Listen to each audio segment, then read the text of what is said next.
So let's talk about counseling. How do you go about counseling and what counseling do we actually offer?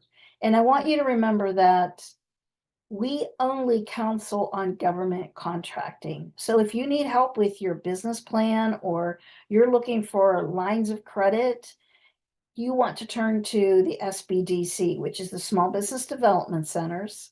They're funded by the SBA, and they are great resources for all things business.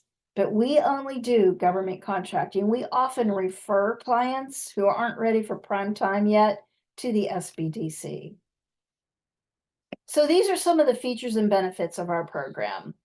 It's not everything we do, but it's a lot of what we do.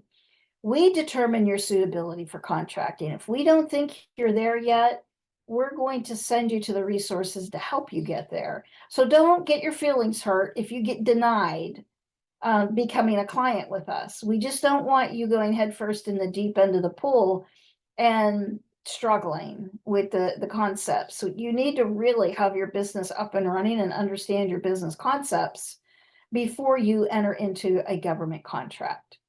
We also help with securing necessary registrations like SAM, the System of Award Management. We all love that one. And the Dynamic Small Business Search, which is your free advertising to the government and can be found on SBA Connect. So we help you go through those processes. Please don't try to do it yourself. We can do it much easier because we do it every day. So if you need help with that, we'll walk you through it. We also assist with socioeconomic eligibility. Please do not pay somebody to do your 8A for you. We will help you at no cost. So 8A, Hub Zone, WOSB, Service Disabled Veteran Owned Small Business.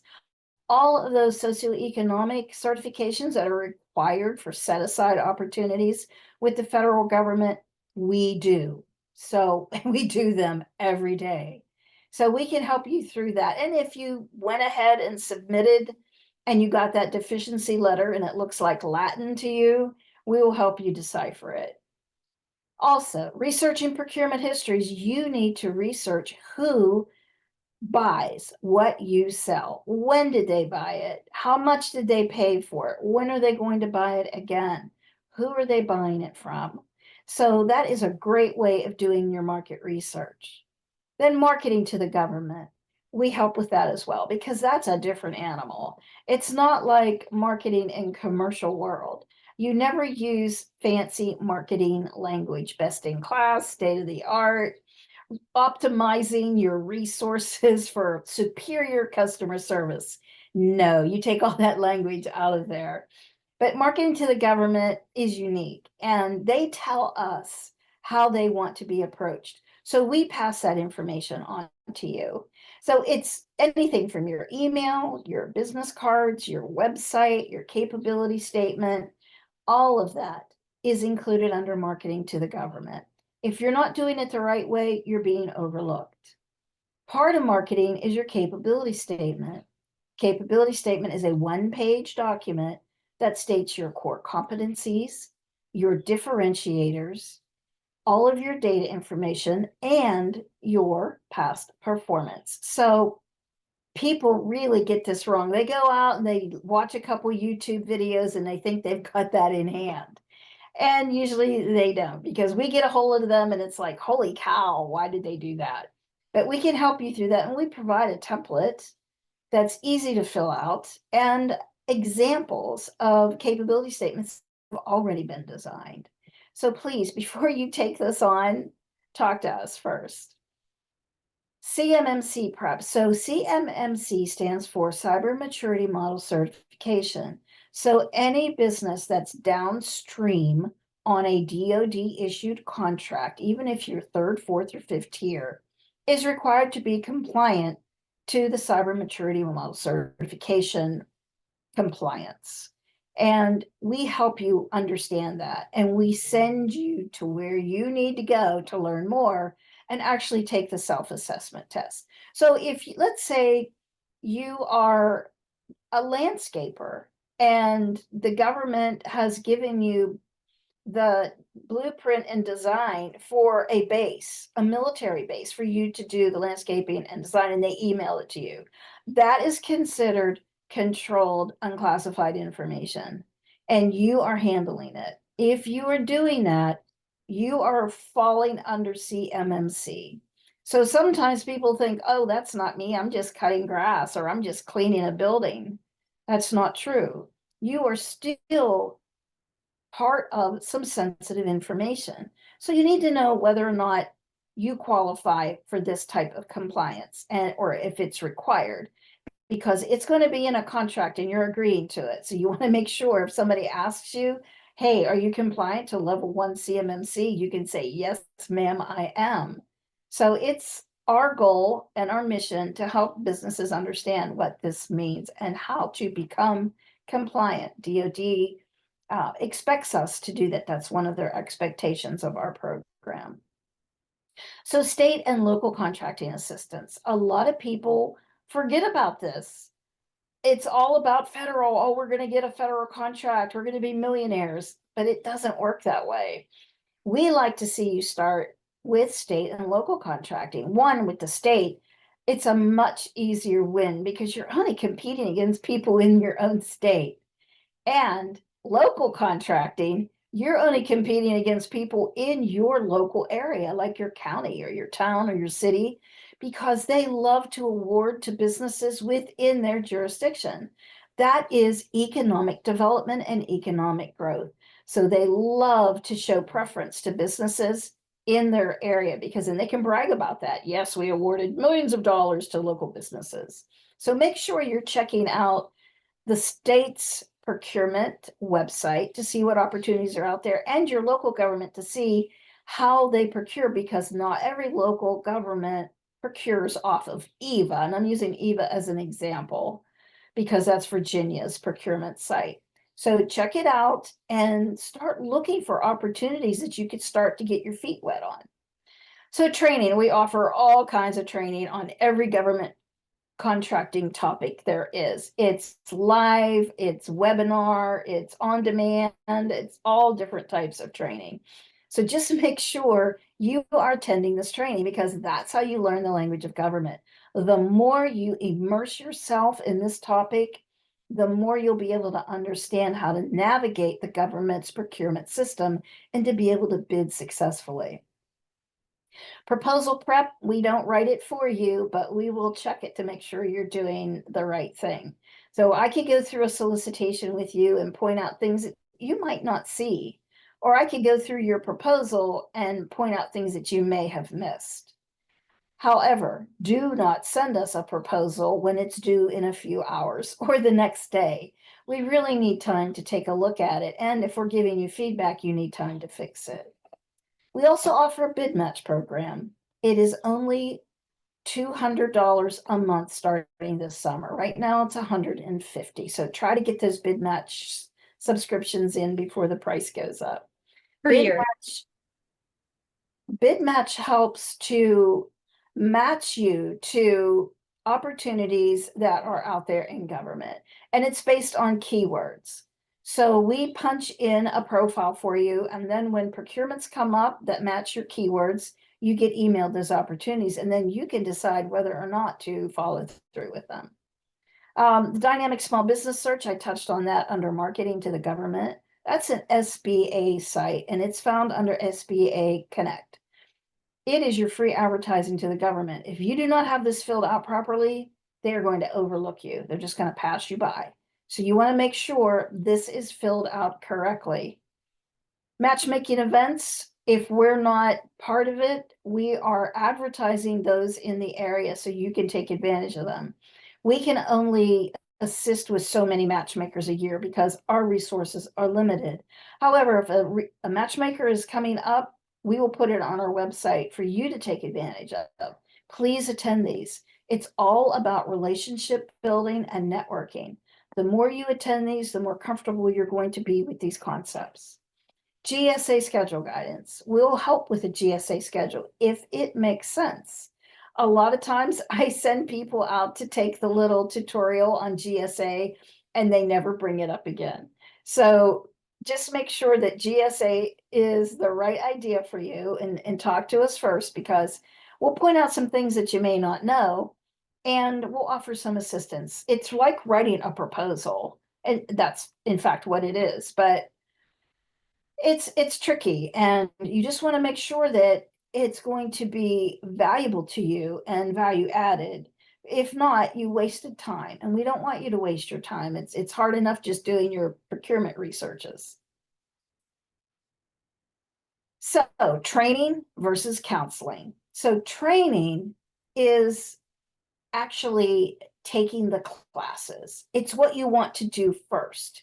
You are becoming familiar with terms and topics that you are going to be exposed to once you get into the government contracting. Counseling is when you're meeting with someone one on one and they are guiding you through how to utilize these concepts and these things that you've learned in the training. We help connect the dots. So you've got to do both. You just can't go into the counseling and talk to somebody for an hour and then go out and try to do a contract. You really need to supplement the counseling with the training because we can't meet with you every day. We're coaches and we're mentors, but we have, well, some of us have over 300 clients. So that's a lot of ground to cover. So sometimes you have to be self-directed in your learning process so that you are learning as you go. And then when you have questions, you can come for counseling and we can help you put that all together in a more understandable method. Are you eligible? This is very critical because a lot of people they miss this part. So you need to be aware that even if you personally live in Virginia, but your company is based elsewhere, we can't take you on as a client. So living in our state doesn't make you eligible. Even if you're the owner, it goes by your corporate office. So wherever your corporate office is located, that's who your program office will be. So if your business is located in Maryland, you will go to the Maryland PTAC. So our grant calls that out. The Department of Defense requires that we only counsel people in our area. So, and there's other things involved with that, but we know that you would love to be part of our program, but we have to stick with the rules because we don't want to go against the Department of Defense. So just make sure that your corporate office is where you will look for an Apex Accelerator. And Maryland and DC are great programs. There's nothing wrong with them. And we all talk to each other. We all attend the same classes. We all get the same training. We all work off the same cooperative agreement. So just make sure that you're going to the right place. You must be established, meaning you have to go to the State Corporation Commission, or some states it's Secretary of the State, and be registered there. And one, you can't go through SAM unless you are. So just make sure that you've done all the right registrations with your state. Now, if you're a sole proprietor, you're going to be required to get a fictitious name notice, just so you can prove your business name and your address. You must have a professional presence. So the government really cringes at email addresses with Gmail or Yahoo or Hotmail. That is not professional to them. And it is also a cybersecurity risk to them. So they do not want to see personal email addresses. So make sure you make the effort to get an email address that includes your business name instead of the generic Gmails or Yahoos. You must have past performance. So if you're a business, you've sold something. And it might not be to the government, it might be to commercial world or a local small business or a hospital or a school. The government doesn't want to take on newbies because that's a risk to them. They would prefer you start as a subcontractor or to have a few years of experience with the commercial world. So please be thinking about who you are building a presence with, whether it's business to commercial, or business to government. They're all valid past performances, just as long as you are performing the work. It means you are taking a contract through from start to finish. You understand how to complete a contract, how to invoice, get paid, and keep your books. So you need to register as a client on our website prior to requesting an appointment. So if you're interested in our program, don't call us up and say, I have a few questions. You really need to qualify as a client first, and then we're happy to help you. But a lot of people just want to ask a few questions and not sign up as a client, but we're really not permitted to do that. Please sign up as a client, and then we'll have a conversation. So here's some common myths. And I love this graphic. This is not how this works. It's not how any of this works. You might say, I just need to talk to someone for a few minutes because my question is not complicated. We're not permitted to do that. We need to have your signed consent before we are able to counsel you. And that comes straight out of the Department of Defense.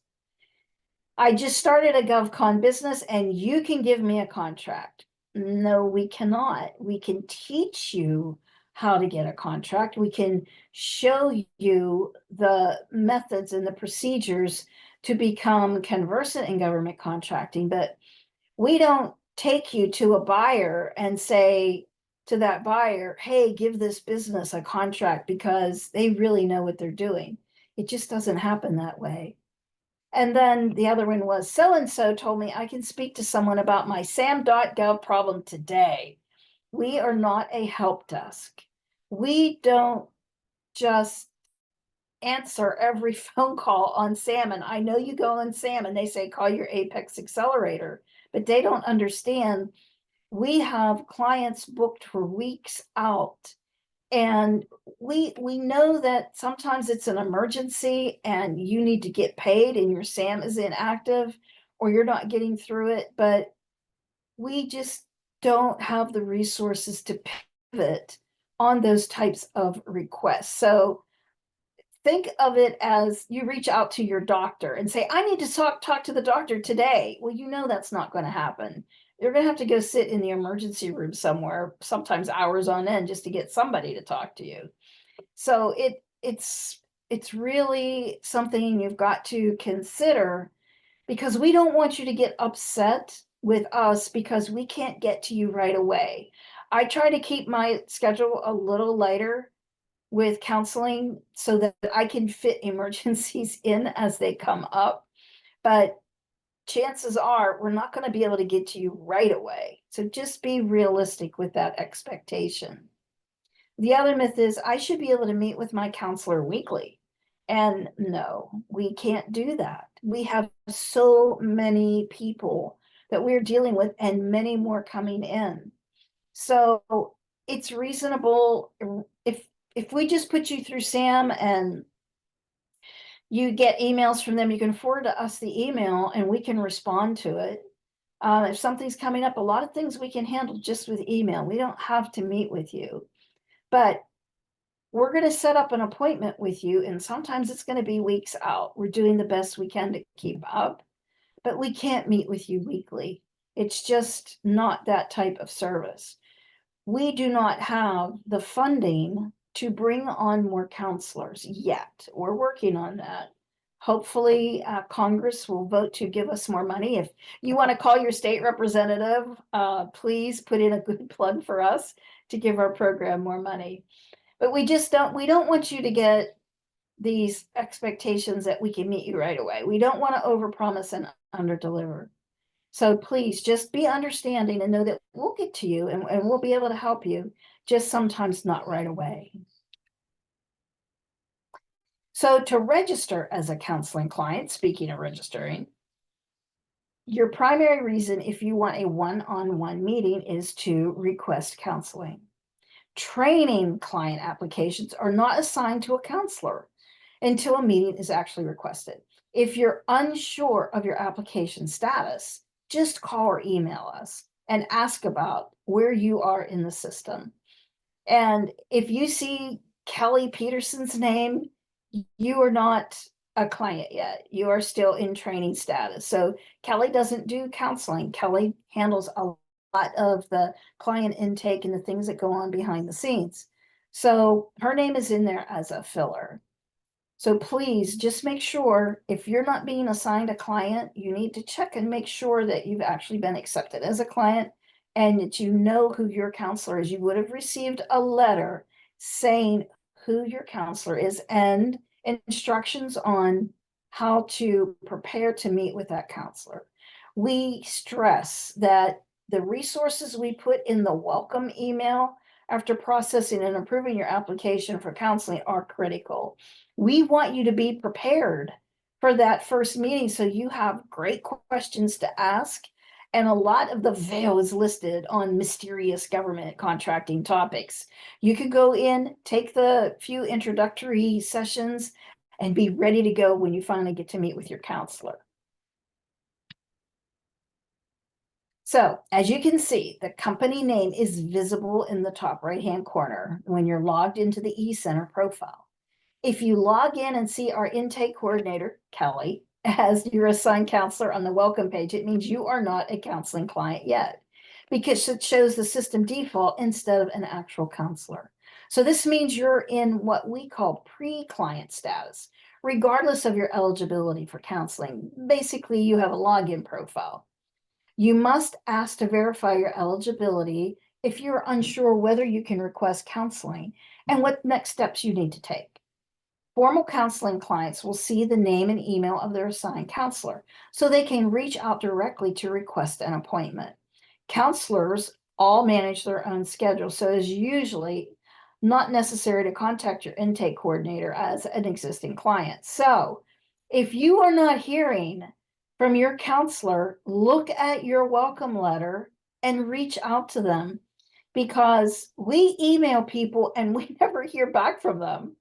And we give it 3 times. We'll email them 3 times and even throw a phone call in there. If somebody doesn't answer us back, we're moving on to the next person. So if you have not heard from your counselor yet for that introductory session, please send them an email and they will get back to you right away. For new registrants, we strongly recommend that you read through all the above entries.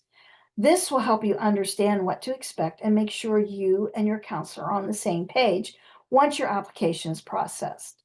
Nothing is more frustrating than to have an appointment with a concrete goals set up and be unable to accomplish any form of momentum because of missing documents or password problems. So sometimes out of an hour's counseling session, I spend the first half hour waiting for someone just to be able to log into SAM. Or we go in to do WOSB and none of their documents can be found on their computer to upload into the WOSB application. So please be organized, be ready to go for when you go to have your meeting. We understand things happen, but we would prefer that, if we're going through your SAM, already be on SAM. So when we come on, we're going right into it. Because if we only have a 1-hour session, that session goes really fast. So just make sure your username and passwords are up to date. Always write them down and keep them in a safe place so they are easily accessible to you.